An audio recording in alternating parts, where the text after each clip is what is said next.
Hey, I'm ChristopherJMUA and welcome back to my channel. Unless you have never been here, of course, then welcome. I am so glad you've stopped by. Today we're reviewing the Huda Beauty Faux Filter Luminous Matte Foundation. I don't know about you, but I've never really heard of a luminous matte foundation because usually it's luminous or it's matte. So I'm very curious to see what this foundation is actually like, how it looks on the skin, as well as how it wears, especially how it wears. So if you'd like to know all of those things as well, if you'd like to know a little bit more information about this foundation specifically, and if you'd like to know my initial first impressions of the foundation, then stay exactly where you are, keep doing exactly what you're doing, and keep on watching. So here's what the unit carton looks like for the Faux Filter Luminous Matte Foundation. And before we get all the way into it, just know I need to do my nails again. So before you see them, now you are aware. So that's what the component actually looks like that it comes in, has the Huda Beauty logo. Then if we turn it to the side, it shows that we take 1 to 2 pumps and apply with a dense brush or a beauty sponge. Flip it to the back, we have the ingredient list. Flip it to the other side. We have the details of the foundation saying it's non-comedogenic and life-proof, apparently. Then if we open it, we are greeted by the beautiful foundation bottle. Now to me, this looks almost exactly like the Huda Beauty Faux Filter regular liquid foundation. I reviewed that before and I'll leave it linked right up here so you guys can check it out if you want to. I compared it to the Juvia's Place foundation when I reviewed it last because it was so much like it. So I'm curious to see if this one's going to be as well. I have the shade 300 in here, Latte. It's available in 39 shades and it's $40. Packaging is made of clear acrylic with a black plastic cap and it looks like it's got a pump as well. Now I'm going to zoom you guys out so that we can see what it looks like on the face. Now let's test out the foundation. I did go ahead and prime my skin. I used my Milk Makeup Blur Stick to fill the pores, and then I used the Wet n Wild Water Drop Primer and the Gerard Cosmetics BB Plus Illumination in the shade Grace Facial Cream to give me this slight glow to the skin. I've been really loving that combo lately. It just has like a fresh, glowy look to the skin, but it's really nice under foundation because it's super hydrating, so it helps me and my normal to dry skin. Now for the right side of my face, I'm going to use the Huda Beauty Build and Buff Face Brush. This came with the stick foundation, the Faux Filter stick foundation. I also reviewed that foundation. If you want to see that review, it'll be right here. But I can build with the pointed side and buff with the buffer side. And then for the left side of the face, I have this pink beauty blender to blend it in on the left side. So let's go ahead and take the foundation and shake it. I don't know if I'm supposed to shake it, but I'm gonna shake it. This foundation's gonna be too dark. Way too dark. If that's the color of it. I can't get it to pump out. Oh, there we go. Oh my gosh. Wow. That's not my color. Oh, well, will it work for today? That is the... Oh my gosh. This happened with the stick foundation too. The first time I got it, it was too dark. Well, it's not so bad blended in, I think. It's kind of yellow, kind of orange. It is a little dark. It's making me look a little bronzy, but it's not too terrible yet. Ugh, that's so annoying. 300 in Latte. Yeah, it says this is light medium with a neutral undertone, which is normally my shade. But if I go light medium with a neutral undertone in most other brands, they're usually pretty much exactly right. So I guess with that being said, make sure you shade up. Go a little bit lighter than what you normally would. That's all I can really think of so far that you could do to offset that. Because you can see that it definitely is darker than my actual skin tone. However, it still looks pretty. It's got a really nice finish. So I am going to continue to just apply it and build it up, even though it's obviously the wrong shade. Also, just so you guys know how much I used, this is 3 pumps total on the back of my hand, and I'm just dipping the brush into that and applying it to the face instead of going right in, because I do want it to build slowly so I can see how it builds up, but I don't want to have to go back and forth like I usually do. So I'm just going to build up to the full coverage that I love with my initial application and just let you guys know how long it took me to get there.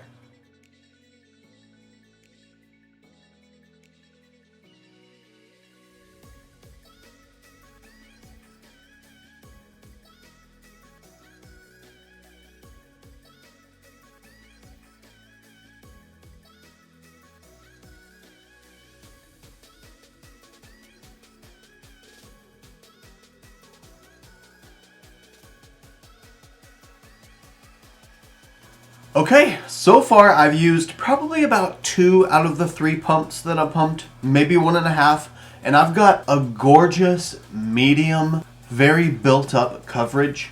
It literally looks flawless. And I'm understanding a little more how they mean Luminous Matte, because it's got a little bit of a shine to it, a little bit of a glow to it.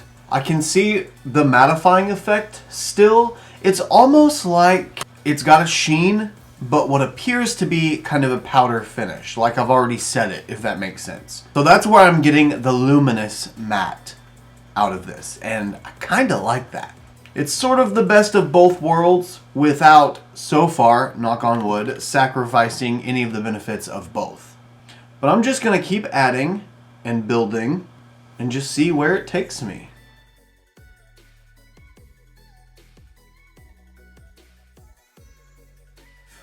I look so goofy with a half-tanned face.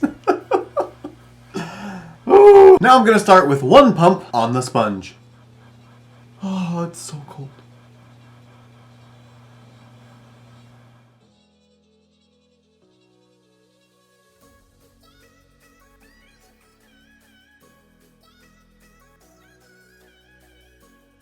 Okay, 1 pump is applied and blended. Honestly, looking pretty flawless. Nothing looks bad, nothing looks gross, aside from the really weird tan shade. Obviously, that's not meshing too well with the rest of my skin that's not that color. But the finish is really, really pretty. It's actually sort of really cool to me how they were able to get the luminosity and sort of the little bit of glow that's coming through while still keeping it matte. It's like they added just enough of some kind of shimmer to make it look glowy or dewy. Maybe it's glycerin. Is that what's in here? Lots of methicones, trimethicone, dimethicone, multiple types of dimethicone, glycerin, and it's halfway down the list, so that means there's probably quite a bit of it. 3, 4, 5 types of dimethicone. Alcohol's low on the list, that's awesome. Okay, so it's very pore filling, it's got glycerin, so it's got kind of that sheen to it, but it's also got this mattifying effect that it makes it look like it's a powder finish. This is blowing my mind, okay? I just can't believe how beautiful this looks. Now I'm going in with the second pump. Like I said, I'm going to build it up the same on both sides. I still can't believe this is light, medium, neutral. To me, this is more like a tan, medium, neutral. Second pump all blended out, and I'd say we're still looking pretty flawless. Can definitely tell that I need to go in with a brush around my nose area, try to get foundation everywhere that foundation is not, like mixed into my facial hair. But guys, this is just perfect. I actually really like the way this looks. I'm gonna go ahead and add a third pump just to match the other side.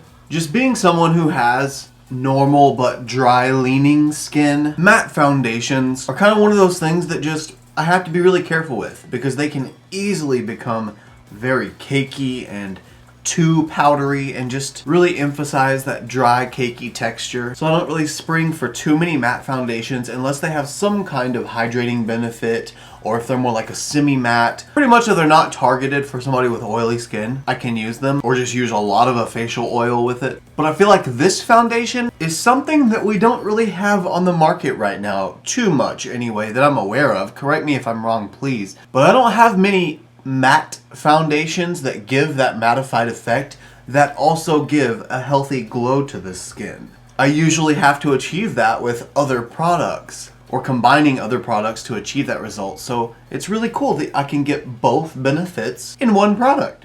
I've now got 3 pumps built up on both sides of my face. I also applied some of the foundation to the back of my left hand, and I want to show you a close-up of what the foundation actually looks like. So here's with no primer, just on the back of my hand. You can see the reflect and the glow that it has, but it still looks matte. Still looks like it has a powder finish to the touch. And if I show my other hand, you can see that I don't really have a lot of shine on my hand to begin with. And when it comes to the brush side or the sponge side and my preference, I don't really have one. I don't really even know why I do this anymore because I always end up picking the same thing. Going in with a brush first, building up your coverage, filling in all those tight, hard to reach places, then going in with your sponge to smooth everything over. I feel like that's what I'm gonna always love in the end anyway. So I should just stop doing the brush and sponge comparison. But it's habit at this point, and I feel like you guys benefit from it a little more than I do. So if that is something you like and you would like me to continue doing it, just let me know in the comments below. If not, I might not continue doing it. Anyway, for now, it is time to go in with concealer. I'm going to use my Pretty Vulgar Gel Concealer, Undercover Little White Lies Concealer is what it's called. This is in the shade 60, and hopefully it's going to help lighten me up a little bit here because I'm very tan currently. Now, I'm not going to apply it to the rest of my face. That way I don't affect the foundation and the wear time and the results that we get with the foundation. Even though I would very much like to take this concealer in a giant triangle and down the center of my face just to lighten this look up, but I'm not going to. Not going to for you guys. But I am going to go ahead and blend it out, and I'm going to set my face using the Givenchy Prism Libre powder. I got a little sample from Sephora that I took out of the packaging and put all on a piece of paper, so I really need to use it before I end up blowing all of this powder away. But I just wanted to show you that is what I am using for today. So let's get this blended out and see if and how well it mixes with the foundation. Wish me luck.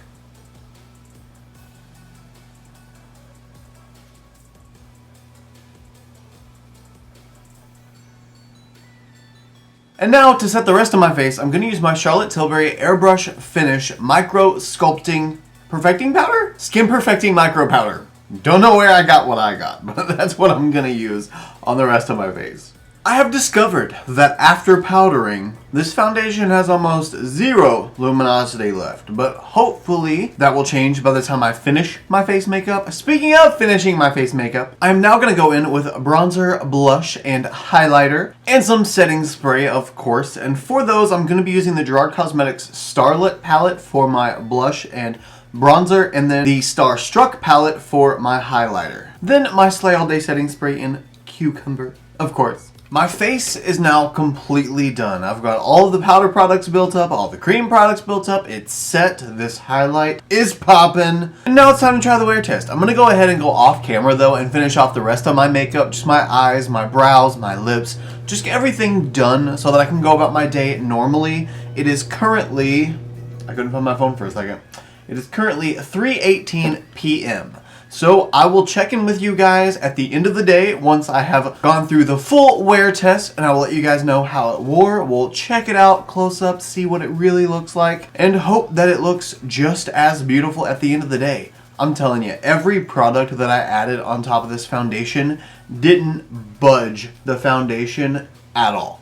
Period. None. Was locked in place. It stayed really, really well, even with only using a couple of priming products that don't even boast makeup longevity. So super satisfied right now, but we're gonna see how it wears. So I will see you guys at the end of the day a few hours later in just a second. Okay guys, I am now back for the final check-in. Well, the only check-in. It's been right at 5 hours. And I'm kind of winding down, getting ready for bed. I have a pizza in the oven, and it is time to eat some dinner, lay back, relax, and get ready to go to sleep so I can get up and go to work in the morning. But let's see what this foundation looks like. Okay, the forehead is where you can see the most detailed version of what this finished product is. But can you see how I've got this glowy sheen to the skin, but it still looks matte? Like it still looks like a dry matte finish? That is so beautiful. I don't have my fine lines super emphasized. They still look really great. The skin just looks beautiful. Next time, I'm definitely not going to go in with any kind of luminous base just for the sake of experimenting, but the way this looks as is just gorgeous. It's wearing beautifully. It doesn't seem like it transfers easily. I haven't noticed any kind of transfer. I guess, let's see if my cheek and face want to copy off. There's a little bit, but barely any. Actually, I don't know that I can see any. All I can see is highlighter and eyeliner. Wow. Really not transferring at all. I had to kind of push down to dig into the skin to get that off. Okay. So I guess it seems like with this foundation, upon my first review, first initial impressions, first 5 hours of wear time, and looking at it now, I've gotta say I'd recommend this foundation. Nothing went wrong. Everything was perfect. It set well, product went on top of it well. I actually really like it. I feel like we've just been getting really lucky with foundations lately, aside from the shade obviously. I mean, can you see this ring of dark to light that I've got? Not Bertha over here hanging out on my neck. So rude of her to hitch a ride with me. Completely unprofessional. Anyway, guys, that is it from me for this review. I hope you enjoyed it. Let me know what you guys think about the Huda Beauty Faux Filter Luminous Matte Foundation. Let me know if this is your vibe, your aesthetic. I can't wait to change it out for not Latte 300N. Maybe 200N is what I need. I don't know. But obviously I need something different. But let me know if this foundation might be your vibe, if you like that luminous matte aspect. And let me know if you were just as confused as I was about it being luminous and matte at the same time. Hit me up down in the comments below. You guys know that I always love to have a conversation with you. You guys are my besties. You are my makeup besties, okay? So let's talk. Let's converse down there. If you did enjoy this video, it would mean the world to me if you wanted to give me a thumbs up, just to let me know that you did. It lets me know that you enjoy my content and that you enjoy all the hard work that I put into my content, but it also lets others know that you liked my content. And that's just helpful all around, you know? Also, if you like this look and you want to see more looks like them, you can follow me on Instagram, Twitter, Snapchat, and TikTok. My username is the same for everything. It's just ChristopherJMUA. And if you gain nothing out of this video, if you gain nothing out of any of my videos, please at least gain this. And that is to always remember and never forget that you are absolutely beautiful. And I love you guys. Bye.